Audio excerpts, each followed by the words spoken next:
Alright, hey everyone. Behind me we're staying with the animals, the chickens. We've done some videos on the adult chickens and turkeys, but you'll see a little bit about some baby animals on the farm. So these chickens, you know that they lay eggs, and a lot of the eggs that these chickens lay, we clean, put in the refrigerator and eat them. But if we, instead of putting them in the fridge and eating them, if we put them in an incubator, we can get a baby chick from it.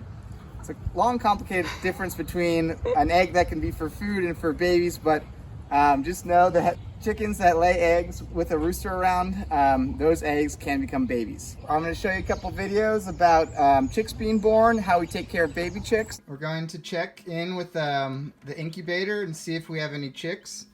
Right now, it is day 0, so we should hopefully have some chicks in the incubator that just hatched.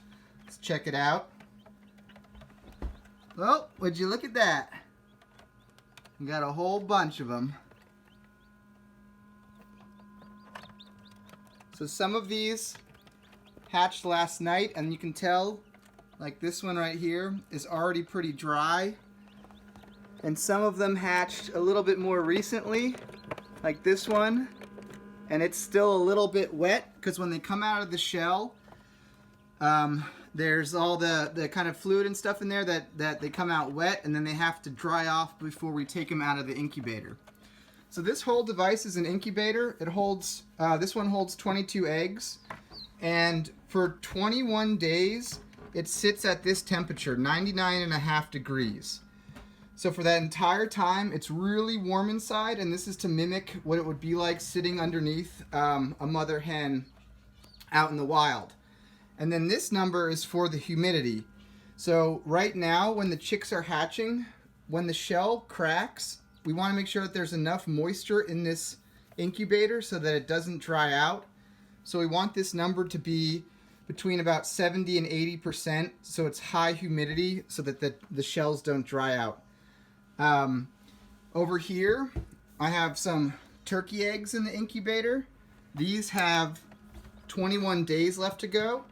And the humidity is a little bit lower because they're not ready to hatch. We just keep it at about 50%, 40 to 50%. But the neat thing about chicks is that once they're hatched, they have enough kind of food to live off of from like the yolk that was in the egg that they've been feeding off of to survive for a couple days. So they don't need food and water the second they get out of the egg. They need it soon, but not right away. And this is the reason why that you could sometimes order chicks in the mail. So they can hatch on maybe a Tuesday and you'll get them in the mail on a Thursday, and that whole time they're able to survive because they can live off of their little bit of food that came from the egg. Okay, now we're getting ready to move them. Alright, so now they're moving to their new spot. One important thing is that you gotta show them where their water is, and make sure you dip their beaks so they know that that's the water, and then that's what they want to drink. And then right here is their heat pad. Instead of underneath their mom's belly, they go under this thing, and it's the same temperature, because right now they're just really young babies. They're not even a couple hours old, and we need to make sure that they're warm. So we need to make sure that they know where their water is and keep them warm. Now both of these things are what the mother hen would do if they were hatched by her out in the wild. But because we did this ourselves and used an incubator, we need to be the mother and make sure that they have food, water, and heat.